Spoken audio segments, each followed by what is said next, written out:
House the जोश learners, कैसे हैं आप लोग? कैसे चल रही है आपकी स्टडीज़? आप एंथुजियास्टिक हैं, जॉयफुल हैं, आप सीख रहे हैं, आप ग्रो कर रहे हैं। I hope so. I am your friend Aakash Daksh, इस प्लेटफॉर्म पर आपकी लर्निंग जर्नी में आपको असिस्ट करने के लिए। एंड कॉन्ग्रेचुलेशंस, आपने अपने इस प्रोग्राम में अपनी लर्निंग जर्नी में माइलस्टोन क्लियर कर लिया है। आप अगर अब यहाँ पर है, दैट मीन्स कि हमने जो कुछ भी डिस्कस किया है आपने उसको समझ लिया है, आपने उससे गो थ्रू हुआ है, आपने वो प्रोसेस फॉलो की है। And that needs a congratulation to you. Bravo, आपने एक प्रोसेस फॉलो की है, अपने लाइफ स्टाइल में उसको लेकर आए हैं। हमने इस सेशन में, इस पूरे प्रोग्राम में बहुत सारी चीज़ें डिस्कस की, बहुत सारे पॉइंट्स आपकी लर्निंग की, आपकी एजुकेशन को बेहतर करने के लिए, उसको बेटर करने के लिए, उसको आपके साथ एक कंफर्टेबल, एक फेमिलियर सिस्टम क्रिएट करने के लिए हमने बहुत सारे पॉइंट्स डिस्कस किए।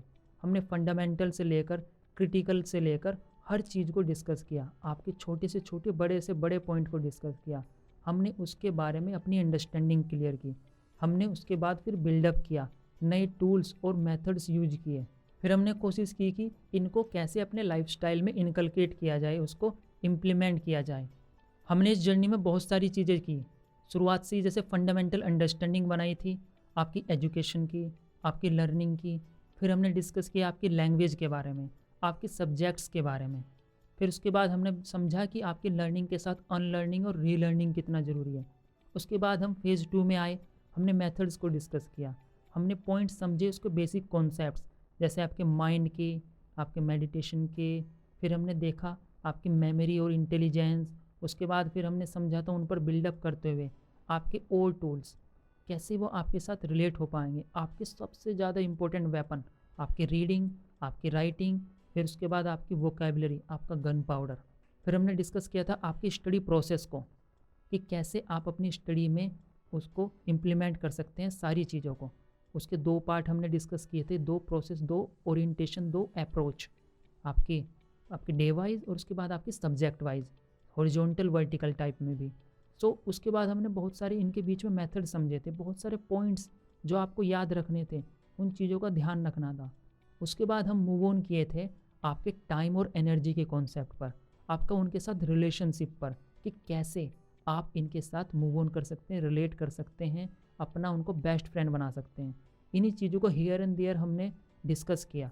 बाद में हमने डिस्कस किया लेटेस्ट में आपके नोट मेकिंग को, जो कि आपका है ब्रह्मास्त्र। एंड कॉन्ग्रेचुलेशंस, आपने एजुकेशन की, अपनी लर्निंग प्रोसेस के फंडामेंटल सब क्लियर कर लिए हैं। अब आपके पास वो सारे टूल्स हैं जो कि फंडामेंटली आपको ज़रूरत है। बस आपको उनके ऊपर बिल्डअप करना है, उनकी प्रैक्टिस करना है और उनके ऊपर मूव ऑन करना है। आपको देखना है कि कुछ और चीज़ आप क्या यूज कर सकते हैं, कैसे लर्न कर सकते हैं। आई होप कि आप अब उनके साथ ग्रो कर रहे होंगे, उनको अपने लाइफस्टाइल और रूटीन में लेकर आ गए होंगे। आपने अपना एक रूटीन भी तैयार कर लिया होगा और आप अब उसको फॉलो कर रहे होंगे। प्लीज़ ऐसा रूटीन तैयार रखिए अपने लिए, उसको फॉलो करते रहिए, उसके साथ ग्रो करिए, अपना ग्रो चार्ट अपने हिसाब से देखते रहिए।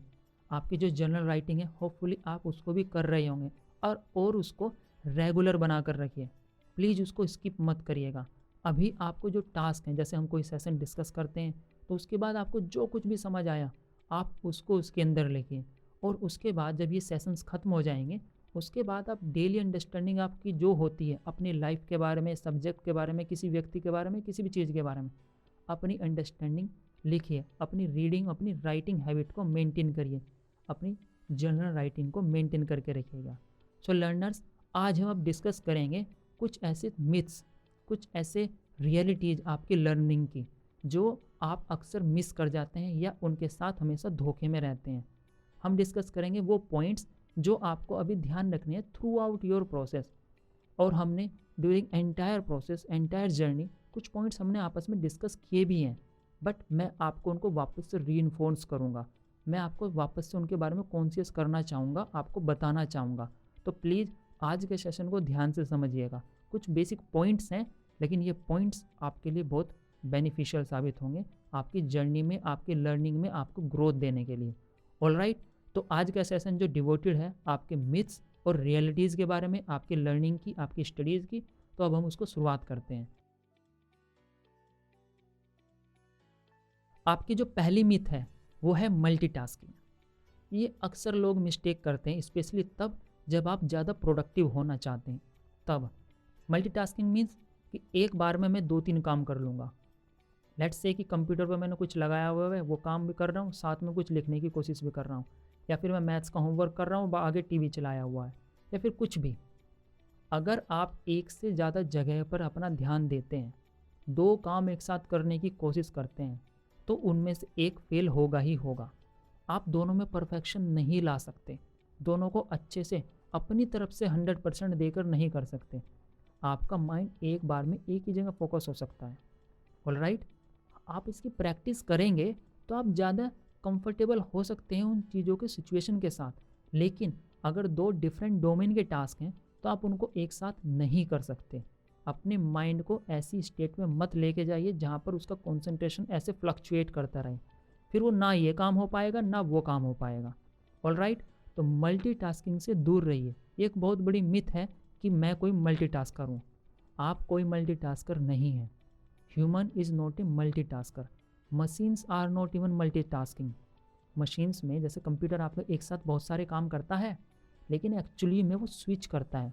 उसका सीपीयू होता है, उसका कुछ टाइम देता है वो। जब आप सीपीयू की सिस्टम को समझेंगे तब आपको आर्किटेक्चर उसका समझ आएगा। तो बेसिकली कुछ टाइम वो इधर देता है, कुछ इधर देता है, कुछ इधर इधर, क्योंकि वो इतना फास्ट होता है, इतनी बार वो जंप कर सकता है। तो इसलिए आपको लगता है कि सारी प्रोसेस एक साथ हो रही हैं, लेकिन एक टाइम में वहाँ पे भी एक प्रोसेसर के अंदर, एक पर्टिकुलर स्ट्रिंग के अंदर काम वहाँ पे भी एक ही होता है, लेकिन वो इतना फास्ट होता है कुछ समझ नहीं आता।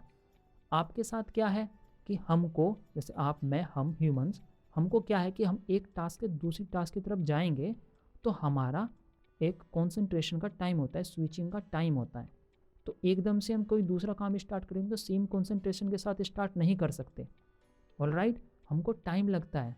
बेसिकली जब हम कोशिश करते हैं कि हम मल्टीटास्किंग कर रहे हैं तो एक्चुअली में वो होता है मल्टी स्विचिंग या टास्क स्विचिंग। आप बेसिकली सिर्फ टास्क स्विच करते हैं कि एक टास्क ये था, फिर वहाँ पर स्विच हो गए, फिर वहाँ पर आ गए, फिर वहाँ। आप ऐसे ही फुदकते रहते हैं, इधर से उधर फ्लक्चुएट करते रहेंगे। तो अपने आप को इस मिथ से दूर रखिए कि आप मल्टीटास्किंग होंगे। नहीं, आपको एक बार में एक ही चीज़ पर फोकस करना है, एक ही काम करना है। ऑलराइट, सेकंड मिथ इज कि परफेक्ट पर्सन। आपको लगता होगा कि आपके स्कूल में, आपकी क्लास में कोई स्टूडेंट है जो एकदम परफेक्ट है। परफेक्ट जैसी कोई चीज़ नहीं होती। बात बस इतनी सी है कि वो ज़्यादा ऑर्गेनाइज्ड हैं और उनके पास प्रायोरिटी है। अगर आपको ये पता है कि आपकी सबसे ज़्यादा इंपॉर्टेंट चीज़ें कौन सी हैं, हमने इसलिए पर्पस, विजन, गोल्स के बारे में बात की, आपकी प्रायोरिटीज़ के बारे में बात की, आपके रूटीन के बारे में बात की, स्लॉट्स के बारे में बात की। वो इसीलिए क्योंकि आप एक बार ऑर्गेनाइज हो जाएंगे, आपको पता होगा कि आपकी प्रायोरिटी क्या है, तो आप ऑटोमेटिकली परफेक्शन की तरफ मूव ऑन करेंगे, आप एक्सीलेंस लेके आएंगे, आप ग्रो करेंगे, आप में इम्प्रूवमेंट आएगा। तो परफेक्शन जैसी कोई चीज़ नहीं होती, कोई परफेक्ट नहीं होता। Practice does not make a man perfect, but practice makes a man improve. वो आपको इम्प्रूव करती है एवरी डे। हर बार जब आप प्रैक्टिस करते हैं तो आप इम्प्रूव करते हैं। तो आपको ध्यान रखना है कि आपको परफेक्शन जैसा कुछ नहीं है आपके आसपास में, बस वो ऑर्गेनाइज्ड है और वो प्रायोरिटी के साथ है। तो आपको अपने लिए वो करने के लिए बस यही करना है कि ऑटोमेटिक कोई परफेक्ट नहीं था, उसने अपने आप को ऑर्गेनाइज किया, अपनी प्रायोरिटीज़ सेट की कि मेरे लिए सबसे ज़्यादा इस वक्त क्या इंपॉर्टेंट है। तो आपको यही ध्यान रखना है। उसके साथ आपको कॉम्प्लेक्स फील नहीं करना है, आपको बस अपनी लाइफ को ऑर्गेनाइज करना है, मीन्स अपना रूटीन मेंटेन करना है। Alright learners, third myth is equal priorities. किसी भी चीज़ की प्रायोरिटी इक्वल नहीं होती। ऐसा सोचना एक मिथ होगा कि अगर उसकी इक्वल है प्रायोरिटी, लेट्स से कि आपके सामने कोई 2 चीज़ें हैं तो दोनों में से एक हाई प्रायोरिटी होगी, एक लो प्रायोरिटी होगी। हर टास्क, हर प्रोसेस, हर सिस्टम या पर्सन्स भी आपकी लाइफ में सेम प्रायोरिटी के नहीं हो सकते। तो इस मिथ से दूर रहिए। ये मत सोचिए कि आपका ये सब्जेक्ट सेम है। नहीं, आप मान लें मैथ्स है, साइंस है या हिंदी है, सबको 2-2 घंटे नहीं देकर आप पढ़ेंगे। आपको डिपेंड करेगा कौन सा टॉपिक कितना हार्ड, कितना टफ है आपके लिए। कम ज़्यादा होगी हर एक की प्रायोरिटी, इक्वल प्रायोरिटी किसी की नहीं होती। ऑलराइट, किसी भी सब्जेक्ट के साथ, किसी भी टॉपिक के साथ, किसी भी कॉन्सेप्ट के साथ ये मत रखिए कि आपको इक्वल टाइम देना है क्योंकि इक्वल प्रायोरिटी है। किसी भी चीज़ के साथ आपको इक्वल प्रायोरिटी नहीं रखनी है, प्रायोरिटी इक्वल होती ही नहीं है। ऑलराइट, तो ये चीज़ से आपको बचना है। फोर्थ मिथ इज कि इक्वल आउटपुट होता है। नहीं, इक्वल काम करने का इक्वल आउटपुट नहीं होता है हमेशा। जैसे हमने बात की थी 80-20 प्रिंसिपल की, या फिर ये समझें कि आपको जितना काम करना होता है उसका इक्वल आउटपुट उतना नहीं आएगा। सपोज़ करिए आपके 100 टास्क हैं, उन 100 काम करने से आपको हर टास्क से एक एक आउटपुट नहीं आएगा। उनमें से 80 लगभग 80 टास्क ऐसे होंगे जिनसे सिर्फ 20% आउटपुट आएगा, और जो 20 टास्क हो गए उनसे रिमेनिंग 80% आउटपुट आएगा। इसी तरह आपके एग्ज़ाम्स में है, आपके क्वेश्चन सारे सिलेबस से नहीं आते, कुछ छोटा सा पोर्शन होता है जहाँ से सारे क्वेश्चन बनते हैं। हर एक चैप्टर के कुछ ही पोर्शन होते हैं जहाँ से क्वेश्चन आते हैं। इसलिए मैंने बोला था आपको प्रीवियस ईयर क्वेश्चन ज़रूर देखना है। तो ध्यान रखिए, इक्वल आउटपुट नहीं है। इस वर्ल्ड में भी आपको समझ में आएगा कि सबके पास सब कुछ नहीं होता, इक्वली नहीं मिलता सबको। वो इसीलिए कि इट इज़ नॉट पॉसिबल। आपकी मेहनत के आधार पर है, आपकी कॉन्सेंट्रेटेड पावर के आधार पर है, आपके फोकस पर बेस्ड है। तो आपको बस ध्यान रखना है कि आपको इस प्रिंसिपल का अपने लिए यूज करना सीखना है कि अच्छा, हर चीज़ इक्वल नहीं है, तो मैं वो चीज़ें करूँगा जो सबसे ज़्यादा बेनिफिट की होंगी। वो क्या है? जहाँ पर आप सबसे ज़्यादा फोकस करेंगे, जहाँ पर आपका इंटरेस्ट होगा। अपनी लर्निंग में भी, अपने एग्ज़ाम्स में भी उन टॉपिक्स पर सबसे पहले डिस्कस करिए, सबसे पहले उनको समझिए जो सबसे ज़्यादा इंपॉर्टेंट है। इसलिए हमने बात की थी प्रायोरिटीज़ की। सबसे पहले इंपॉर्टेंट, सबसे पहले टफ टास्क आपको करने हैं। ऑलराइट। फिफ्थ मिथ इज कि आई विल डू एवरीथिंग। नहीं, कोई व्यक्ति सब कुछ नहीं कर सकता है, हर एक चीज़ में बेस्ट नहीं हो सकता है। लेट्स से कि आपका मैथ्स में अच्छे मार्क्स आते हैं, आपकी इंग्लिश अच्छी है, मे बी आपकी सोशल स्टडीज़ अच्छी ना हो, लेकिन आपके सब्जेक्ट्स, आपकी मैथ्स, आपकी साइंस, ये सारे सब्जेक्ट अच्छे हैं, लेकिन आप स्पोर्ट्स में अच्छे नहीं हैं। कहीं ना कहीं आप कम होंगे। हर व्यक्ति किसी एक पार्ट में जीनियस होता है, दूसरे पार्ट में नॉर्मल या बिलो एवरेज होता है। आपको ये रखना है कि it is normal, this is the way it is. With practice आप बहुत सारी चीज़ें सीख सकते हैं ऑफ कोर्स, लेकिन एक्सीलेंस आपका उन्हीं चीज़ में आएगा जिसमें आप इंटरेस्टेड हैं। जहाँ पर आप कुछ एक्सेल करते हैं वो कुछ ही एरियाज़ होते हैं। तो आपको ध्यान रखना है, समझना है कि हर एक पार्ट में आप लाइफ के एक्सेल नहीं करेंगे। सो अपने आप को इस तरह से डिसअपॉइंट नहीं करना है कि कोई व्यक्ति किसी पार्ट में एक्सेल कर रहा है तो मुझे भी होना चाहिए। ऐसा नहीं होगा। आप किसी पार्ट में एक्सेल करेंगे, वो किसी पार्ट में, आपको बस अपना सर्कल समझना है, उसी हिसाब से आपको अपनी स्टडीज़ रखनी है। सिक्स्थ मिथ इज कि आपके मल्टीपल गोल्स होना। आप एक बार में एक ही गोल रख सकते हैं, एक ही गोल के लिए काम कर सकते हैं। ऐसा नहीं है कि लेट्स से अक्सर होता है जो 12th में होता है स्टूडेंट्स के साथ कि अच्छा, मैं IIT की तैयारी भी कर लेता हूँ, मैं किसी दूसरे एग्ज़ाम की भी तैयारी कर लेता हूँ, और मैं 12th के एग्ज़ाम पर भी पूरा फोकस रखूँगा। आप एक बार में किसी एक ही चीज़ पर फोकस रख सकते हैं, क्योंकि आपकी प्रायोरिटी कोई एक चीज़ पर हो सकती है। लेट्स से कि आपका फोकस सिर्फ IIT के एग्ज़ाम के बारे में है, तो आपके मार्क्स जो 12th के एग्ज़ाम के होंगे या किसी दूसरे एग्ज़ाम से रिलेटेड होंगे, तो वहाँ पर आपका फोकस थोड़ा कम होगा ही होगा। तो आपको समझना है कि एक बार में आपका एक ही जगह पर फोकस हो सकता है, तो आपका गोल भी एक होना चाहिए। इसलिए आपको समझना है कि एक बार में आप कोई एक गोल रखें, एक ही चीज़ पर अपना पूरा कंसंट्रेशन रखें। और इसमें कुछ नहीं है कि आप सारी चीज़ें एक साथ करेंगे, ऐसा नहीं हो सकता है।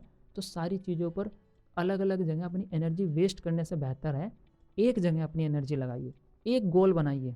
हमेशा किसी भी पॉइंट ऑफ टाइम पे आपका एक ही गोल हो सकता है, और तभी आप उसको अचीव कर पाएंगे।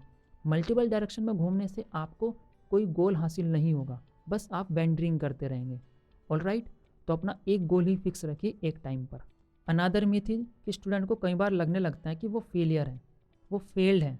लेट्स से कि किसी एग्ज़ाम में वो फेल हो गए हैं, या फिर अब उनसे स्टडीज़ अच्छी नहीं हो पा रही है, या फिर वो गेम्स में अच्छे नहीं हैं, तो अपने आप को फेल्ड समझने लगते हैं।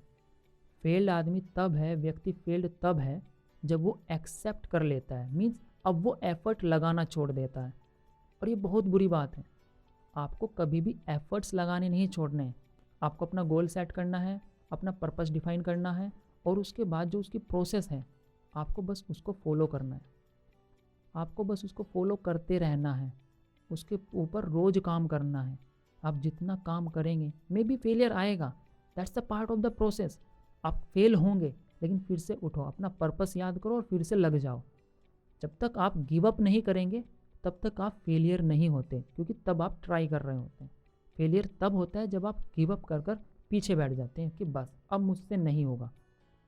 ऐसा कुछ नहीं होता जो आप नहीं कर सकते। बस आपको ध्यान रखना है कि क्या ये आपका गोल है, क्या ये आपका पर्पस है। अगर आप उसके लिए रेडी हैं तो what ever it is, just do it. Another myth is कि एग्ज़ाम्स आर एवरीथिंग। उनको लगता है कि एग्ज़ाम ये स्टडी सब कुछ है। ऐसा नहीं होता। मे बी आप किसी सब्जेक्ट्स में थोड़े वीक हो सकते हैं, मे बी आपको उसकी अच्छे से अंडरस्टैंडिंग नहीं आ रही है। उसका एक कारण ये भी हो सकता है कि आपके सामने अच्छे से फैक्ट्स नहीं रखे गए, आपको अच्छे से समझाया नहीं गया, या फिर आप लिटरली उस सब्जेक्ट में इंटरेस्टेड ही नहीं है।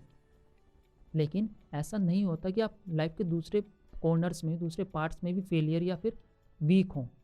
आपको देखना है कि आपका इंटरेस्ट किस डायरेक्शन में है। आप अच्छे आर्टिस्ट हो सकते हैं, अच्छे म्यूजिशियन हो सकते हैं, या फिर अच्छे पेंटर हो सकते हैं, अच्छे सिंगर हो सकते हैं। बहुत सारी चीज़ें हैं लाइफ में करने को, बहुत सारी चीज़ें एक्सप्लोर करने को है। तो आप देखिए कि आप कहाँ करते हैं, आपको एक्सपेरिमेंट करते रहना है। ये नहीं कि एक चीज़ आपने देखी और बस यही लाइफ है। Exams are not everything, studies are not everything, even कोई गेम इज नॉट एवरीथिंग। कोई भी एक चीज़ इज़ नॉट एवरीथिंग। आपको एक्सपेरिमेंट करना है, एक्सप्लोर करना है। बस आपको देखना है कि आपको किस डायरेक्शन में अच्छा लगता है, कहाँ पर आप एक्सप्लोर कर सकते हैं, कहाँ पर आपका जीनियस छुपा हुआ है। तो आप कुछ भी करें, आप कभी फेलियर नहीं होंगे, आप हमेशा ग्रो करेंगे, क्योंकि आपको बस ढूंढना है कि आप किस डायरेक्शन में ग्रो करना चाहते हैं। Exams are not everything, there are other corners of the life जहाँ पर आप कुछ बेहतर कर पाएंगे, कुछ बेटर कर पाएंगे अपनी लाइफ में, अपने लिए और दूसरों के लिए भी। और राइट, तो इस मिथ से अपने आप को बचा कर रखना है आपको। अनदर मिथ इज़ कि आपको लगता है कि स्टडीइंग हार्ड इज़ इम्पोर्टेंट, आपको ज़्यादा हार्ड स्टडी करनी चाहिए, या फिर आपको ज़्यादा लॉन्ग आवर्स तक पढ़ना चाहिए। These are only myths. मैंने आपको बताया था कॉन्सेंट्रेशन लेवल आपका इतने घंटे तक नहीं चल सकता। 2-3 घंटे, 4 घंटे, 5 घंटे, कोई भी 10-12 घंटे नहीं पढ़ सकता कॉन्सेंट्रेशन के साथ। टाइम पास ज़रूर हो सकता है, इफ़ेक्टिव लर्निंग नहीं। आपको करनी है स्मार्ट इफ़ेक्टिव लर्निंग, बहुत सारे टूल्स और टेक्निक्स को यूज़ करते हुए। और मैंने कोशिश की है आप तक कुछ टूल्स आप तक पहुंचाने की, आपको सिंप्लीफाई वे में समझाने की। होपफुली आप उनको समझेंगे, उनको यूज करेंगे और अपनी स्टडी को, अपनी लर्निंग को इफ़ेक्टिव और स्मार्ट बनाएंगे। सो हार्ड स्टडी नहीं करनी है, जॉयफुल प्लेफुल स्टडी करनी है, उसको समझते हुए, सीखते हुए। Learning is a joyful process, not a painful process. एक और मिथ है जो स्टूडेंट अक्सर परेशान होते हैं जिसके साथ, वो है अपनी हेल्थ को कम इम्पोर्टेंस देना। सोचना कि योगा, आपकी एक्सरसाइज, प्राणायाम, योगासनाज, मेडिटेशन, ये सारी चीज़ें फालतू की हैं। आपकी हेल्थ आपकी इक्वल इम्पोर्टेंट है। अगर आपको एग्ज़ाम देने जाना है और उसी दिन आपको बुखार है, उल्टी हो रही है, या फिर आपको कुछ और प्रॉब्लम हो गई है, कोई डिजीज़ हो गई है, what's the point. Let's say कि आपने आईआईटी का एग्ज़ाम क्रैक कर लिया है, आपका आईआईटी में एडमिशन होने वाला है, लेकिन आप इतने परेशान हैं, इतने डल हो चुके हैं कि अब एक स्टेप अच्छे से नहीं ले सकते, या फिर आपको लगातार फीवर रहता है, या फिर आपकी कमर में दर्द रहता है। What's the point I am asking. क्या होगा उस आईआईटी के अगर आप अच्छे से समझ नहीं सकते अपनी बॉडी को? क्या फ़ायदा होगा अगर आप स्वस्थ नहीं हैं? आपकी बॉडी इक्वली इम्पोर्टेंट है, आपके माइंड की हेल्थ भी इक्वली इम्पोर्टेंट है। ज़्यादा आर पढ़ने से कोई इंटेलिजेंट नहीं होता। इफ़ेक्टिव पढ़ने से, अपनी लाइफ को अपने हाथ में लेने से इफ़ेक्टिव होता है, इंटेलिजेंट होता है। सबसे इम्पोर्टेंट है आपकी हेल्थ, फिर आती है आपकी स्टडीज़। इन दोनों को आपको अलग अलग नहीं देखना है। आपकी मेंटल हेल्थ आपकी स्टडी का हिस्सा है, आपकी फ़िज़िकल हेल्थ आपकी स्टडी का हिस्सा है। सो आपको हेल्थ को साइड नहीं रखना है, आपको उसके लिए एक पर्टिकुलर टाइम स्लॉट डिज़ाइन करना है, बस रेगुलर उसको करना है। दैट्स इट, जैसे आप बाकी सब काम करते हैं। तो हेल्थ को पीछे नहीं छोड़ना। ऑलराइट। एक और गलती जो अक्सर स्टूडेंट करते हैं वो है कि किसी भी टाइम पर सोते हैं और किसी भी टाइम पर खाते हैं। एक बहुत बड़ी बेवकूफ़ी होती है।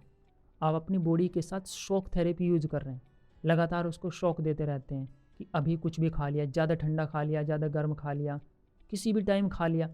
आपको अपने डाइजेस्टिव सिस्टम में आपने पढ़ा होगा कि एक पर्टिकुलर टाइम पर आपका HCl क्रिएट होता है आपकी बॉडी में, या और भी बहुत सारे जूसेस जो क्रिएट होते हैं, जो चीज़ें बनती हैं आपकी बॉडी में, आपकी बायोलॉजिकल क्लॉक के हिसाब से होती है। आप अपनी क्लॉक के हिसाब से कुछ भी चला लेते हैं तो आपकी बायोलॉजिकल क्लॉक डिस्टर्ब होगी ना।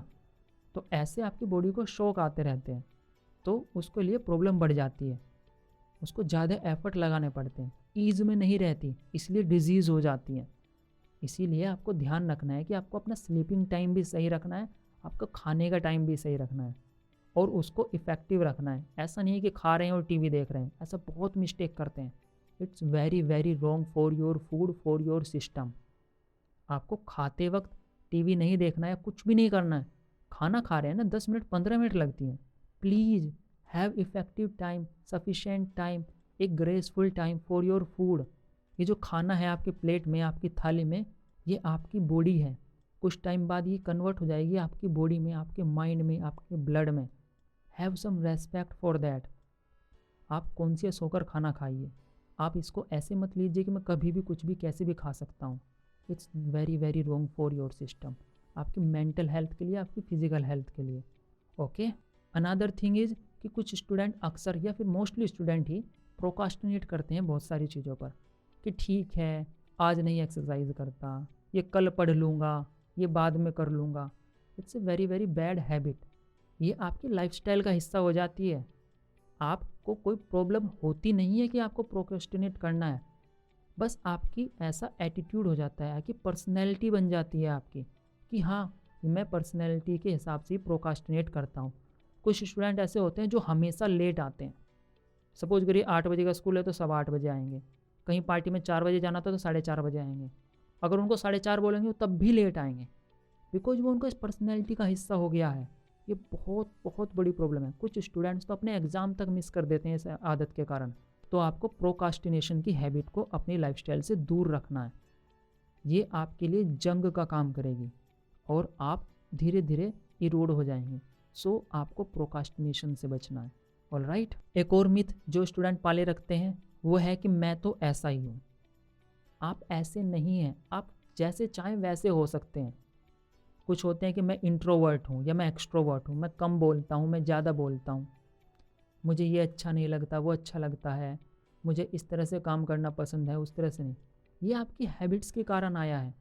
आपने जैसा लाइफस्टाइल चूज किया उसके कारण आया है। आप अपना लाइफस्टाइल कभी भी चेंज कर सकते हैं। आपको सेम लाइफस्टाइल हमेशा यूज करने की ज़रूरत नहीं कि ठीक है मैं तो रात को 2 बजे ही सोता हूँ। ऐसा कुछ नहीं होता, मैं रात को 2 बजे ही सोता हूँ, मैं 9 बजे 10 बजे ही खाता हूँ। आप अपना लाइफस्टाइल कभी भी चेंज कर सकते हैं। अपने लाइफ को, अपने रूटीन को कभी भी चेंज कर सकते हैं। उसी के हिसाब से आप अपने आप को चेंज कर सकते हैं। अगर आप कम बोलने वाले हैं, इंट्रोवर्ट हैं, तो ये मत बोलिए कि ये मेरी पर्सनैलिटी है। आपको बस अपने डर को निकालना है, अपने आप को एक्टिव करना है। आप बाकी लोगों से बात करने लगेंगे। एक बहुत बड़ी मिथ है ये भी कि कोई इंट्रोवर्ट होता है, एक्सट्रोवर्ट होता है। बहुत सारा डेटा है ऑनलाइन इसके ऊपर, लेकिन मिथ है। कोई भी इंट्रोवर्ट एक्सट्रोवर्ट नहीं होता, कोई फिक्स चीज़ नहीं है ये एक मूड है, स्टेट ऑफ माइंड है आपका। बस आप इसको कभी भी चेंज कर सकते हैं। सो इस मिथ से दूर रहिए कि मैं ऐसा ही हूँ। आप वैसे हैं जैसे आप रहना चाहते हैं। आपका लाइफस्टाइल आपके हाथ में है, वो बना बनाया नहीं है। ओके। अनदर मिथ इज कि कुछ को लगता है कि मेरे पास कभी टाइम नहीं है, मैं बहुत बिजी हूँ, या फिर कुछ को लगता है कि मेरे पास बहुत टाइम है किसी भी चीज़ को करने का। तो दोनों ही गलत हैं, क्योंकि टाइम फिक्स है। आपके पास ना ही इतना टाइम है कि आप इसको प्रोकास्टिनेट करते रहेंगे कि बाद में कम कर लूँगा मैं कभी भी। इतना कभी किसी के पास टाइम नहीं। या फिर आपके पास इतने बिजी भी नहीं हो आप कि ठीक है मुझे किसी चीज़ को करने का वक्त ही नहीं मिल रहा है, टाइम मिल ही नहीं रहा है। ऐसा भी नहीं। बात बस इतनी सी है, आपकी प्रायोरिटीज़ क्या है। अगर कोई आपकी हाई प्रायोरिटी में है तो आप उसको अभी करेंगे। डजेंट मैटर कि वो कितना इंपॉर्टेंट चीज़ है और क्या चल रही है आपकी लाइफ में।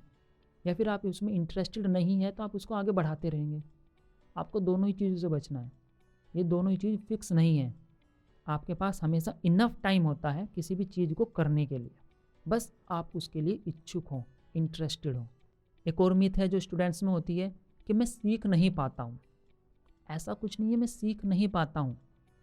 बात बस इतनी सी है, आपको ये नहीं पता कि सीखना कैसे है, कौन कौन से मेथड्स यूज करने हैं, क्या टूल्स होते हैं उसके। आपके लाइफस्टाइल में प्रॉब्लम है। और यही सारा ऑब्जेक्टिव था इस पूरे प्रोग्राम का, कि आपको ये बता सकूं, मैं ये समझा सकूं, आपको कुछ टूल्स दे सकूं कि हाँ आप अपनी लर्निंग को कैसे ग्रो कर सकते हैं, अपने लाइफस्टाइल को कैसे और इवोल्व कर सकते हैं, आपके लाइफस्टाइल को ऑर्गेनाइज कैसे किया जा सकता है, आप अपने रूटीन को कैसे लेके आ सकते हैं, किस तरह से आप सोचना स्टार्ट कर सकते हैं। जैसे मैंने बताया कि आप हर लैंग्वेज, हर सब्जेक्ट को एक लैंग्वेज की तरह देखिए, तो एक सोचने का तरीका हो गया है।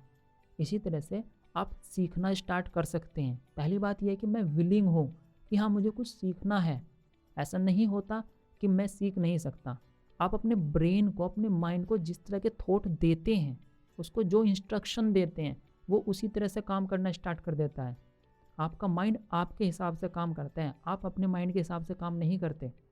आप अपने माइंड को जो भी इंस्ट्रक्शन देंगे, अगर उसको आप ये बोल देंगे कि मैं फेलियर हूँ, तो वो आपको ऐसी चीज़ें देगा जिससे आप फेल होते रहेंगे। अगर आप उसको बोल देंगे मैं इंट्रोवर्ट हूँ, तो आपको कभी किसी के सामने बोलने नहीं देगा। अगर आप उसको बोल देंगे कि मैं लर्न नहीं कर सकता, मैं खेल नहीं सकता, मैं पढ़ नहीं सकता, तो वो ऐसी चीज़ें आपके लिए क्रिएट करता रहेगा। आप उसको बोलिए कि हाँ मैं पढ़ूँगा, हाँ मैं खेलूँगा, मैं ग्रो करूँगा, मैं लर्न करूँगा। फिर देखिए वो आपके लिए सॉल्यूशन भी निकाल के लेके आएगा। आपका माइंड बहुत बहुत पावरफुल है, बस आपको उसको ऑपरेट करना आना चाहिए। तो इसीलिए हमने बात की थी योगासनाज और मेडिटेशन की, या फिर एक ऑर्गेनाइज्ड सिस्टम की, एक्सरसाइजेज की, आपके लाइफस्टाइल की। आप अपने माइंड को अपने हाथ में लीजिए, अपनी जर्नी को, अपनी लाइफ को अपने हाथ में लीजिए, तो ये सारे क्वेश्चन अपना वैनिश आउट हो जाएंगे। आप कुछ भी करने के लिए सक्षम हैं, बस अपने माइंड को उस तरह से यूज करना सीखिए। ऑलराइट। एक और एक्सक्यूज़ जो अक्सर स्टूडेंट अपने आप को देते हैं कि मेरे पास कोई गाइड नहीं है या मुझे कोई बताने वाला नहीं है कि मैं क्या करूं। Well, for the time being I am here, मैं कोशिश कर रहा हूं। और इसी तरह बहुत सारे ऑनलाइन और भी टीचर्स हैं और भी मेंटर्स हैं। किसी भी व्यक्ति को फॉलो करिए, बुक को फॉलो करिए किसी को, कहीं ना कहीं आपको कोई ना कोई गाइड हमेशा कर देगा, क्योंकि आप विलिंग हो तो। सो आप में विलिंगनेस तो आए, पहले आप तैयार हों कि हाँ मुझे सीखना है, तो आपको गाइड कहीं पर भी मिल जाएंगे। आपको बस प्रोसेस फॉलो करनी है। अगर आप सिर्फ जंप करते रहेंगे, यहाँ से अच्छा लगा, वहाँ से अच्छा लगा, तो ऐसे आप कहीं नहीं जाएंगे। किसी एक जगह रुकिए, टिकिए, उसकी प्रोसेस को फॉलो करिए। मैं आपको जो प्रोसेस समझाने की कोशिश कर रहा हूँ, प्लीज़ आप उनको ट्राई करिए। एक बार उस पूरी प्रोसेस से गो थ्रू हो जाइए, आपको समझ आ जाएगा कि आपके लिए कितना काम कर रहा है।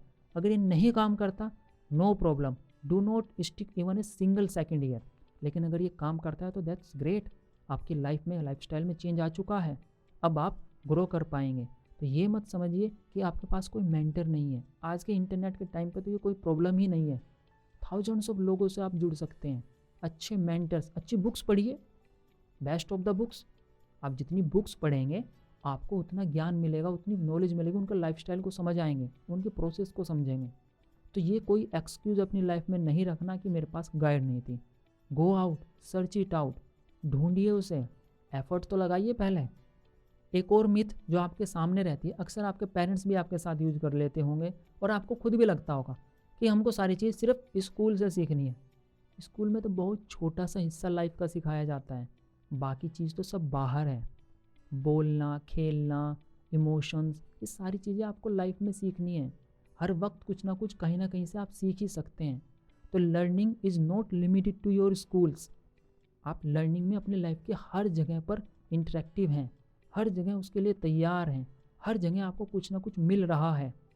तो हमेशा रेडी रहिए और विलिंग रहिए कि हाँ मुझे कुछ सीखना है। आपको हर जगह से कुछ ना कुछ सीखने को मिलता रहेगा। तो आप हमेशा विलिंग रहेंगे, अपनी लर्निंग के लिए हमेशा ग्रो करते रहेंगे। जैसे मैंने आपको बताया था, लर्निंग के साथ सबसे ज़्यादा इंपॉर्टेंट चीज़ एक और क्या है, आपकी अनलर्निंग।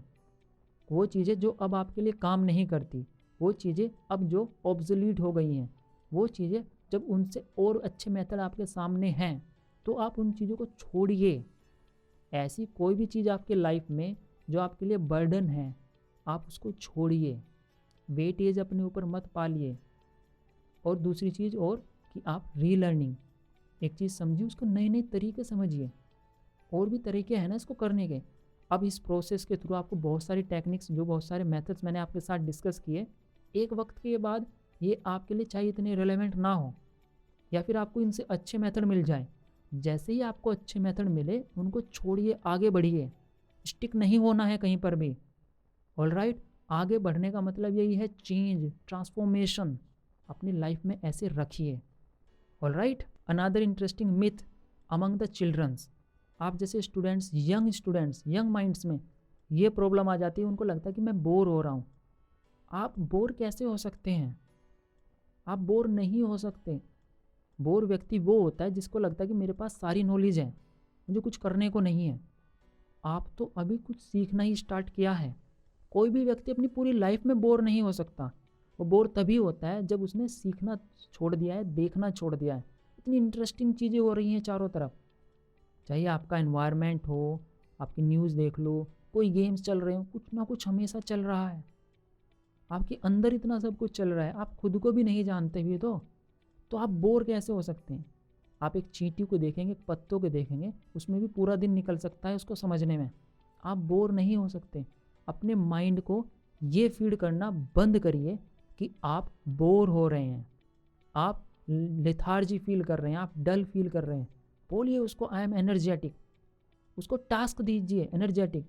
अपने लाइफ में ऐसे टास्क बनाइए, अपने गोल्स ऐसे बनाइए कि आप कुछ सीखना चाहते हैं, न कि बस मुझे तो सब आता है या फिर मेरी कोई इच्छा ही नहीं है।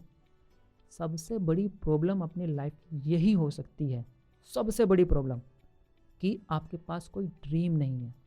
क्या आपके पास कोई ड्रीम्स हैं? अगर आपकी लाइफ में ड्रीम्स नहीं हैं, मुझे ये चाहिए लाइफ में, मैं ये करना है, ये एक्सपीरियंस करना है, अगर ऐसा नहीं है तो आपने जीना छोड़ दिया है। अपनी लाइफ में सोचिए कितना कुछ है एक्सप्लोर करने को। पूरा भारत घूमने में कितना सब कुछ है।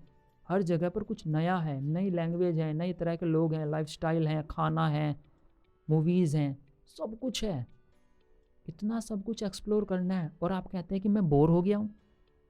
बात बस इतनी सी है, आपके पास आपका लाइफस्टाइल नहीं है अच्छा, आपकी लर्निंग टेक्निक आपके साथ नहीं है, आपके पास आपके ड्रीम्स नहीं हैं। अब आपको अपने ड्रीम्स क्लियर करने हैं। एक बार आपको ये क्लियर हो तो आप उनके ऊपर एफर्ट लगाते रहेंगे। मे बी सम टाइम आप थोड़े थक सकते हैं, तो उसके लिए आपको रेस्ट करना है, लेकिन आप बोर नहीं हो सकते। Boredom is a myth. आप अपने माइंड को ये फीड करना बंद करेंगे। ऑलराइट, एक और मिथ जो अक्सर स्टूडेंट अपने आसपास बना के रखते हैं वो ये है कि मैं बहुत ज़्यादा बिजी हो रखा हूँ।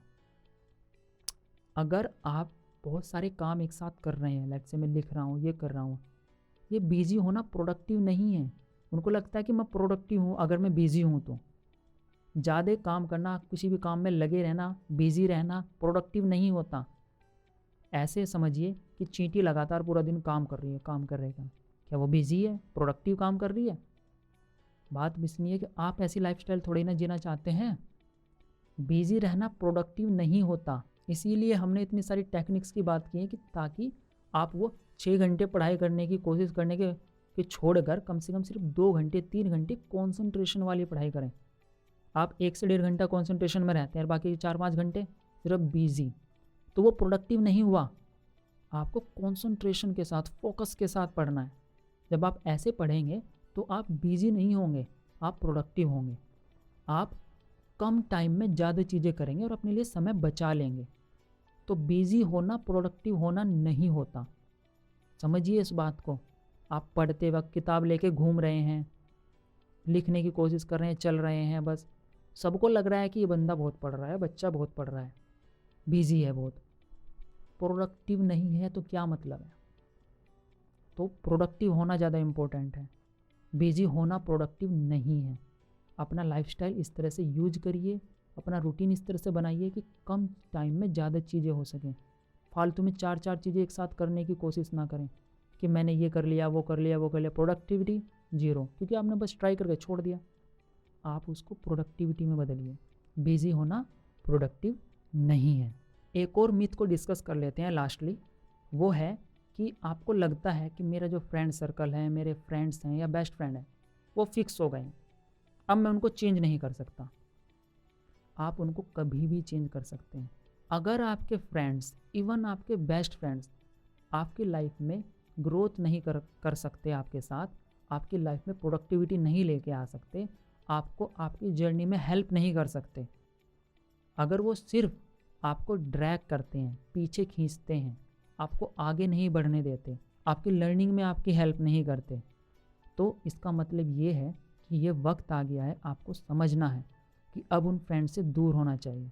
ऐसे फ्रेंड जो आपकी हेल्प नहीं कर सकते, आपको ग्रोथ में आपकी हेल्प नहीं कर सकते, आपकी लर्निंग में आपकी हेल्प नहीं कर सकते, आपको मोटिवेट नहीं कर सकते, आपको उन फ्रेंड्स को छोड़ना होगा।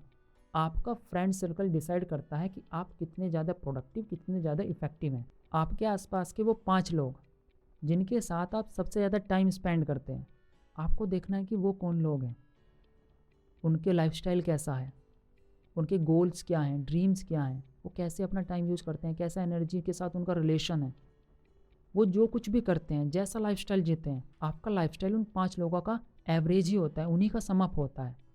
तो इसलिए आपके लिए ज़रूरी है कि आपका फ्रेंड सर्कल या वो सर्कल जिसके अंदर आप स्पेंड करते हैं अपना टाइम, वो कैसा है। इवन वो फैमिली के मेंबर भी हो सकते हैं, आसपास के रिलेटिव भी हो सकते हैं। आपको ध्यान रखना है कि आप ये चूज करें कि आपके फ्रेंड्स कौन से हैं। It is very much important. आप अपने फ्रेंड इस तरह से चूज करें। अगर आपके फ्रेंड्स आपके लिए हेल्पफुल नहीं हैं, आपके बेस्ट फ्रेंड आपको अच्छी सलाह नहीं दे पाते, आपको ग्रो करने में हेल्प नहीं कर पाते, आपको पीछे खींचते हैं, तो आपको उनको छोड़ना होगा। अगर आप उनको नहीं छोड़ेंगे तो आप अपनी लाइफ में कोई चेंज नहीं लेके आ सकते। तो ये बात ध्यान रखना कि ये मिथ है कि आपके फ्रेंड्स परमानेंट हैं। आप कुछ वक्त बाद देखेंगे, समझेंगे कि बहुत से फ्रेंड आपको पीछे छोड़ देंगे। आपको यही समझना है। ऐसा नहीं कि आपको फ्रेंड्स को बिट्रे करना है, लेकिन उन फ्रेंड्स से दूरी बना के रखनी है जो आपकी हेल्प नहीं कर सकते आपकी लाइफ की ग्रोथ में। समझ गए? आपकी लाइफ आपके लिए सबसे ज़्यादा प्रेशियस है। आपको उसको ग्रो कराना है। अपनी लाइफ में आपको बहुत कुछ सीखना है। सो आपको अपना फ्रेंड सर्कल चूज करना होगा कॉन्शियसली। ऑलराइट? सो आज के सेशन में लर्नर्स हमने डिस्कस की लगभग 20 आपकी मिथ्स। सो इन मिथ्स का ध्यान रखना, इनके चक्कर में नहीं पड़ना, इनसे बचना और इफ़ेक्टिवली कैसे यूज कर सकते हैं अपनी लाइफ को, इनसे ऊपर कैसे उठ सकते हैं, वो चीज़ सीखना। आज के सेशन में आपको जो कुछ भी समझ आया होगा आप उसको अपनी जर्नल राइटिंग में ज़रूर लिखिएगा। समझिएगा, हमारे इस प्रोग्राम का लास्ट फेज चल रहा है और हमने बहुत सारी ऑलमोस्ट सभी कवर कर लिया है। अब 1-2 चीज़ें बची हुई हैं छोटी मोटी, हम उनको भी डिस्कस करेंगे। कोई भी चीज़ बीच में नहीं छोड़ेंगे, कंप्लीट करेंगे उसको, पूरा समझेंगे। आपकी लाइफ में छोटी से छोटी चीज़ में जिसमें मैं आपकी हेल्प कर सकता हूँ आपके लर्निंग में, मैं कोशिश करूँगा। प्लीज़ पूरे सेशंस देखिएगा, उनको समझिएगा। सो learners, this is it for today's session and with all the energies and enthusiasm and few more tools जो भी बच गए हैं उनके साथ मैं आपको अगले सेशन में मिलूँगा। Till then, be joyful and keep learning.